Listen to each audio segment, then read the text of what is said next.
Note 8 and Note 8 Pro is the successor of Note 7 and Note 7 Pro, and now it's time to Note 9 and Note 9 Pro.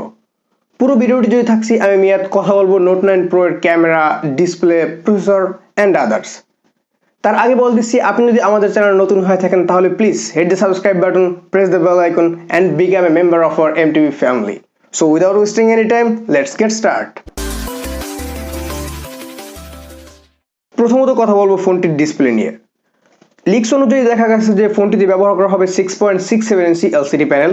Still যেখানে Note 8 এবং Note 8 Pro তো LCD panel ব্যবহার করা হয়েছিল, এবং এখানে সবথেকে ইন্টারেস্টিং ব্যাপার হচ্ছে এই যে Xiaomi প্রথম ম্যানুফ্যাকচারার কোম্পানি যারা এলসিডি প্যানেলের উপর ইন ডিসপ্লে ফিঙ্গারপ্রিন্ট সেন্সর দিতে যাচ্ছে।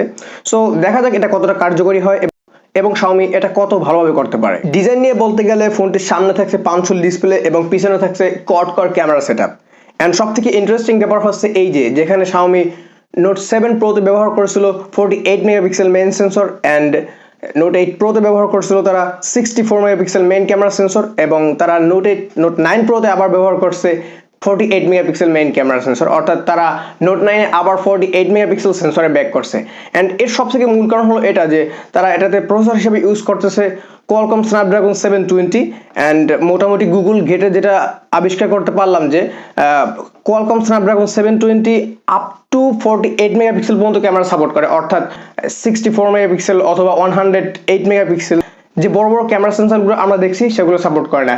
এবং সবথেকে ইন্টারেস্টিং ব্যাপার হলো এই যে ভালো ক্যামেরার জন্য বা ভালো ফটোর জন্য কিন্তু অলওয়েজ মেগাপিক্সেলটা বড় কিছু হয় না। যেমন আমরা দেখতে পাচ্ছি যে iPhone 11 Pro Max and Google Pixel 4 দুইটাতেই কিন্তু 12 মেগাপিক্সেল সেন্সর ইউজ করছে, এবং বলা যায় যে অলরেডি টপ ফটোগুলো তারা প্রোভাইড করতে পারে আইফোন থেকে অ্যান্ড গুগল পিক্সেল থেকে। অ্যান্ড যেখানে অন্যান্য ক্যামেরাগুলো যেমন Note 7 Pro অ্যান্ড Note 8 এ স্টিল তারা 48 megapixel and 64 megapixel sensor use করছে। তার মানে এই নয় যে iPhone 11 Pro অথবা Google Pixel 4 XL এর থেকে Note 7 Pro or Note 8 Pro better photo provide করছে। সো দেখা যাক, যেহেতু Xiaomi Note 9 Pro তে 48 মেগাপিক্সেল সেন্সরে আবার ব্যাক করছে, দেখা যাক তারা কতটা ভালো কাজ করতে পারে 48 মেগাপিক্সেল সেন্সর দিয়ে। 48 মেগাপিক্সেল মেইন ক্যামেরার সাথে সাথে ফোনটিতে আরও থাকছে 8 megapixel ultra wide, 5 megapixel micro, এবং সাথে থাকছে depth sensor, maybe depth sensor হিসেবে 2 মেগাপিক্সেল সেন্সর। সো এই মোট 4টি ক্যামেরা মিলে ফোনটির পিছনে থাকছে কোয়াড ক্যামেরা সেটআপ। ফোনটি আসছে 3টি কালারে, অরা ব্লু, গ্লিসারিক white and wait. Intellectual black নামটা আপনারা একটু উচ্চারণ করে নেবেন। Interstellar black, maybe interstellar black, হ্যাঁ ইন্টারস্টেলার ব্ল্যাক। তারপর ডিসক্রিপশন বক্সে দিয়ে দেবো লিঙ্কটা, সো নামটা উচ্চারণ করে নেবেন একটু ভালো করে। ফোনটি আসছে দুটি ভেরিয়েন্টে, 4 উইথ 64 অ্যান্ড 6 উইথ 128, সাথে UFS 2.1। That's great. ফোনটির সবথেকে মেজর আপগ্রেড হচ্ছে এর 5020 mAh বিগ ব্যাটারি। অ্যান্ড আমরা আগে থেকেই জানি যে ফোনটিতে ইউজ করা হবে এলসিডি প্যানেল, সুতরাং এর ব্যাটারি ব্যাকআপ নিয়ে মাথা ঘামানোর কোনো কারণ নেই।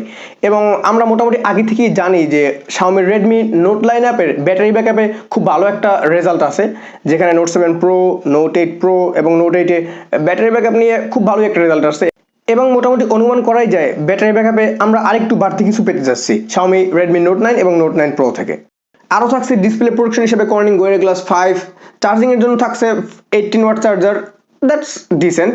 সো এই ছিল মোটামুটি Redmi Note 9 এবং Note 9 Pro নিয়ে আজকের আলোচনা। আজ এ পর্যন্তই, দেখা হবে নেক্সট ডে অন্য কোনো রিভিউ, টিউটোরিয়াল কিংবা কোনো আনবক্সিং ভিডিও নিয়ে। সে সবাই ভালো থাকুন, সুস্থ থাকুন এবং অবশ্যই এমটিভির সাথেই থাকুন। ধন্যবাদ। আসসালামু আলাইকুম।